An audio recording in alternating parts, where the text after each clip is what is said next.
지난 2월 24일에 교육부와 한국직업능력개발원에서 공동으로 2020 초중등 진로교육 현황을 발표한 적이 있었습니다.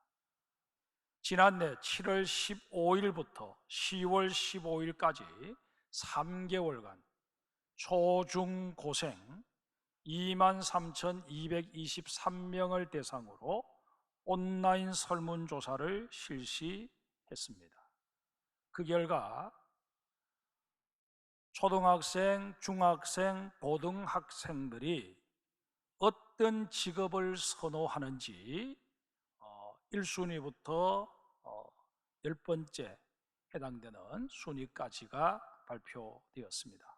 그 가운데 비교적 진로나 직업에 대해 결심이 어느 정도 굳어진 고등학생들의 경우를 살펴보면 교사, 간호사, 생명자연과학자 및 연구원, 군인, 의사, 경찰관, 컴퓨터공학자 및 소프트웨어 개발자, 뷰티 디자이너, 의료보건 관련직, 그리고 공무원 순으로 나타났습니다.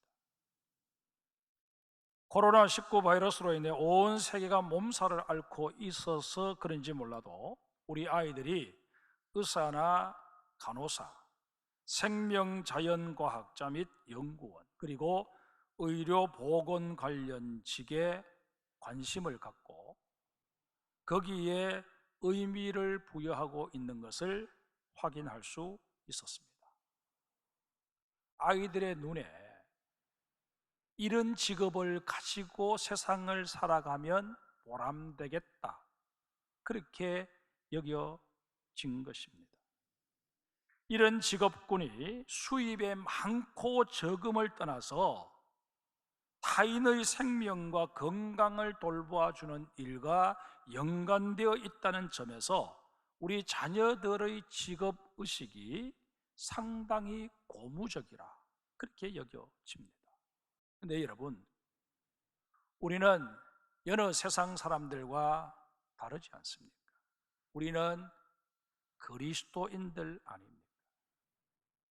그렇다면 우리가 이런 일반적인 관심사보다 더 깊이 관심을 가져야 될 문제가 하나 있다 하는 사실을 기억하셔야 합니다. 그것이 무엇일까요? 바로 장차 내가 하나님 앞에 서게 될 터인데 그때 하나님 앞에서 내 모습이 어떠할까 하는 문제입니다. 하나님께서는 모든 사람들에게 시간의 달란트를 다 허락해 주셨습니다. 그런데 하나님이 주신 달란트는 마태복음 25장 14절 이하에 나오는 달란트 비유에서 알 수 있듯이 반드시 그에 대해 결산을 하신다는 사실입니다. 많은 시간이 주어진 사람, 소위 말해서 장수하는 사람은 장수한 대로 그에 대한 결산이 있을 것이고, 젊은 나이에 이 땅의 삶을 마감해야만 하는 사람은 또 그 나름대로 하나님 앞에서 결산을 해야만 할 것입니다. 이런 연고로 다윗은 시편 62편 12절에서 주께서 각 사람이 행한 대로 갚으심이니이다 그렇게 노래하고 있고, 모세 또한 시편 90편 12절에서 우리에게 우리 날 계수함을 가르치사 지혜로운 마음을 얻게 하소서라고 기도하고 있는 것을 볼 수 있습니다. 시간을 잘 갈무리할 수 있도록 해달라고, 시간을 의미 있게 사용할 수 있게 해달라고 하나님 앞에 기도해야 함을 깨우쳐 주는 것입니다. 우리가 하나님 앞에 서게 될 날을 늘 염두에 두고 주어진 시간의 달란트를 잘 선용할 수 있으려면 적어도 다음 세 가지에 대한 분명한 인식을 가질 필요가 있습니다. 첫 번째로, 나는 하나님의 자녀라는 인식을 분명히 가져야 합니다. 본문 1절 말씀 제가 세번역 성경으로 다시 읽어드리겠습니다. 아버지께서 우리에게 얼마나 큰 사랑을 베푸셨는지를 생각해 보십시오. 하나님께서 우리를 자기의 자녀라 일컬어 주셨으니 우리는 하나님의 자녀입니다. 세상이 우리를 알지 못하는 까닭은 하나님을 알지 못하기 때문입니다. 사실 지금 우리가 누리고 있는 것들, 당장 눈에 보이는 의식주의 문제부터 시작해서 내 삶을 영위해가는 데 필요한 모든 것 가운데 그 어떤 것 하나도 하나님께로부터 연유하지 않은 것이 없습니다. 우리가 즐겨 부르는 찬송가 216장 4절의 가사처럼 우리는 만 가지 은혜를 누리고 있는 존재들입니다. 그런데 그 많고 많은 은혜들 중에 최고의 은혜를 하나 꼽아보라 라고 말한다면 단연 나를 자녀 삼아 주신 은혜일 것입니다. 자녀됨의 은혜가 왜 귀한 것일까요? 본문 2절에 그 답이 있습니다. 역시 세번역 성경으로 제가 읽어드리겠습니다. 사랑하는 여러분, 이제 우리는 하나님의 자녀입니다. 앞으로 우리가 어떻게 될지는 아직 밝혀지지 않았습니다만 그리스도께서 나타나시면 우리도 그와 같이 될 것임을 압니다. 그때 우리가 그를 참모습도로 뵙게 될 것이기 때문입니다. 무슨 말씀일까요? 하나님의 독생자 예수 그리스도께서 영광스러운 모습으로 재림하시면 하나님의 자녀된 우리 그리스도인들 역시 영광스러운 몸으로 변화되어 들림을 받게 된다는 것입니다. 이것은 하나님의 자녀된 자들만이 누릴 수 있는 특권이요 은혜입니다. 여러분, 이 특권이 내게 주어져 있을진데 이것을 어찌 망각할 수 있겠으며 어찌 소홀히 생각할 수 있겠습니까? 앞서 말씀드린 대로 우리는 하나님의 판단과 하나님의 계획에 따라서 전혀 다른 모습으로 이 땅의 삶을 살아갑니다. 자기 개인의 삶에 대해서 완벽하게 만족스럽다 말할 수 있는 사람 누가 있겠습니까? 다들 나름대로 불만의 요소를 가지고 있지만 그러나 성경은 우리에게 그럼에도 불구하고 너희가 감사해야 할 것은 너희가 기뻐하고 하나님을 자랑해야 할 이유는 너희가 하나님의 지음을 받았기 때문이다. 너희가 하나님의 자녀가 되었기 때문이다. 그렇게 말씀하여 주십니다. 그러기에 우리는 청소년들이 즐겨 부르는 CCM 가운데 사랑합니다 나를 자녀 삼으신 주, 사랑합니다 나를 자녀 삼으신 주, 내 부르짖음 들으시고 감싸 주시는 영원히 주 찬양합니다 내 삶을 다해. 이 찬양을 신앙 고백처럼 늘 흥얼거리며 살아가는 하나님의 사람들이 되어야 할 것입니다. 두 번째로 주님 앞에 서는 날을 고대하며 시간의 달란트를 선용하려는 그리스도인은 자신을 깨끗하게 하는 일에 힘써야 한다 하는 사실을 늘 인식하며 살아야 합니다. 본문 3절을 보십시다. 역시 세번역으로 제가 읽어드리겠습니다. 그에게 이런 소망을 두는 사람은 누구나 그가 깨끗하신 것과 같이 자기를 깨끗하게 합니다. 그리스도를 바라보는 자,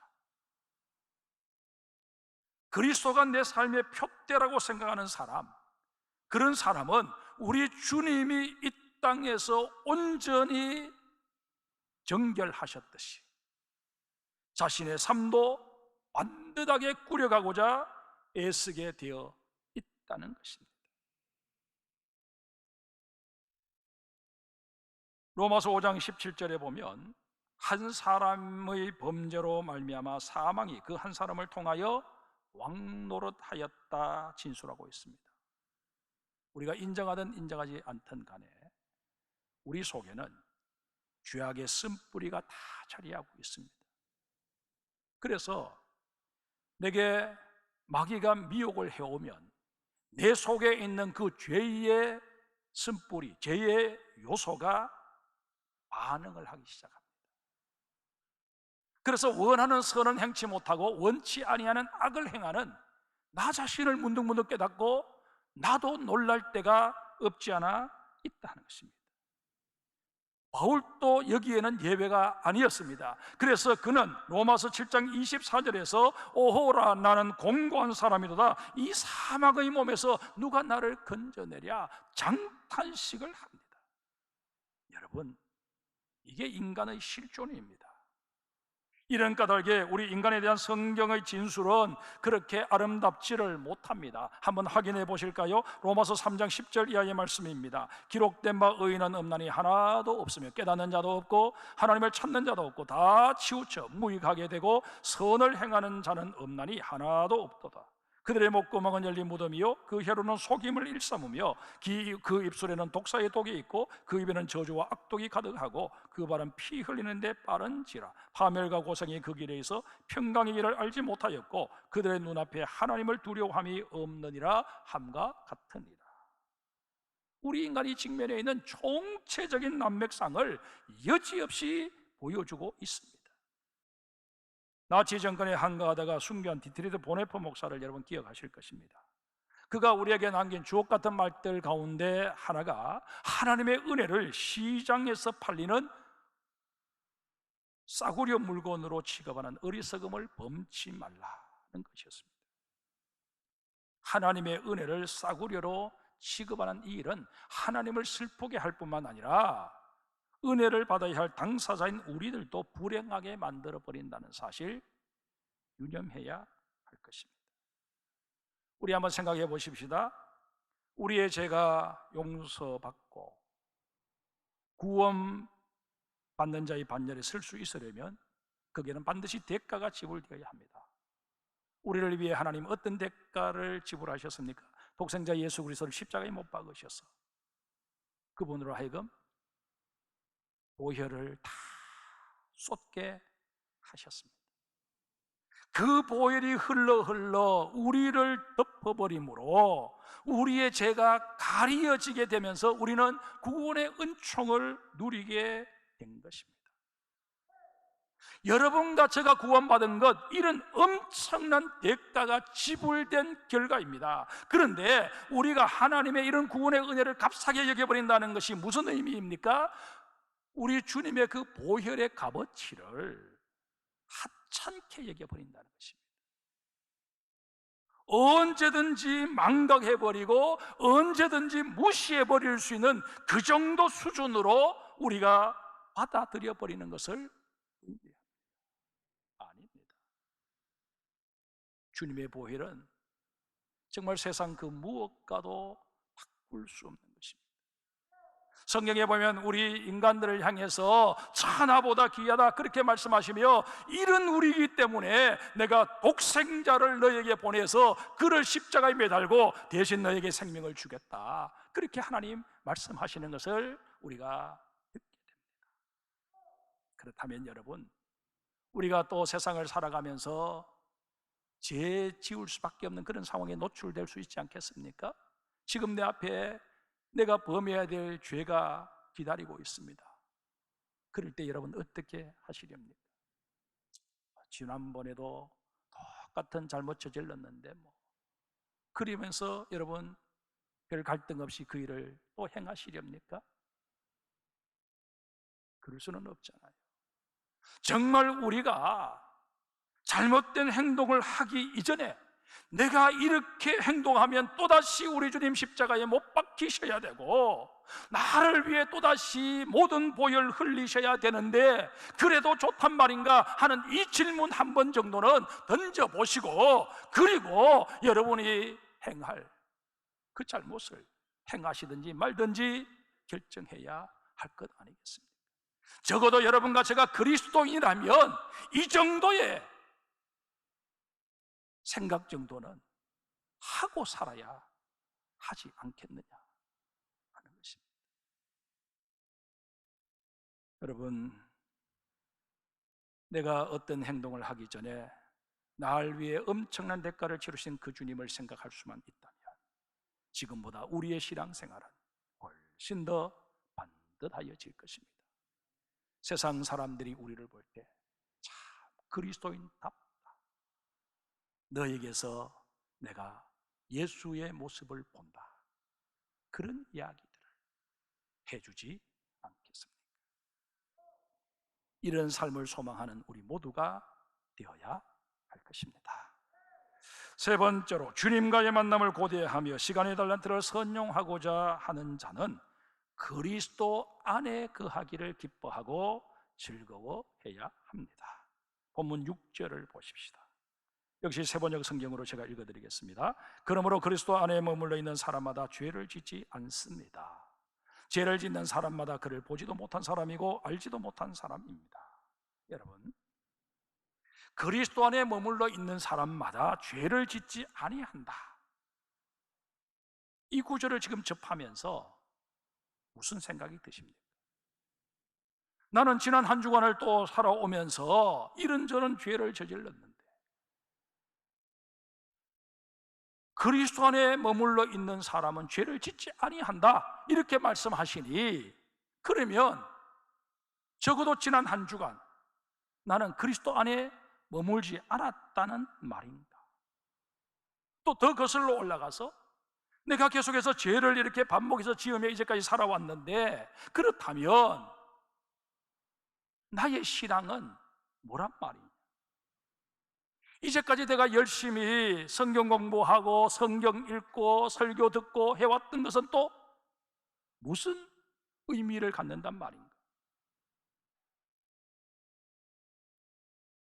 죄를 짓는 사람마다 그를 보지도 못한 사람이고 알지도 못한 사람이라는, 나의 성경 공부함이 무슨 의미가 있겠는가?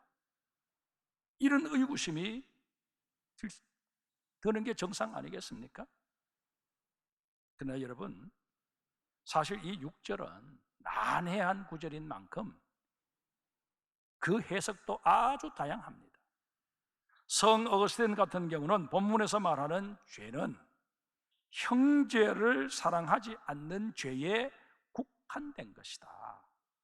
그리스도 안에 머물러 있는 사람은 형제를 사랑하지 않는 그런 죄는 범하지 않는다, 그런 의미라는 것입니다. 또 토마스 아퀴나스 같은 경우는 하나님의 큰 은혜를 덧입고 다시 타락해버림으로 더 이상 회복 불가능한 죄를 지칭하고 있다, 그렇게 해석을 합니다. 적어도 그리스도 안에 머물러 있는 사람은 한 번 받은 바 그 은혜를 깡그리 잊어버리고 하나님의 마음을 아프게 하고 성령님을 근심케 하는 그런 정말 심각한 죄는 더 이상 범하지 않는다 하는 그런 의미의 말씀이라고 해석을 한 것입니다.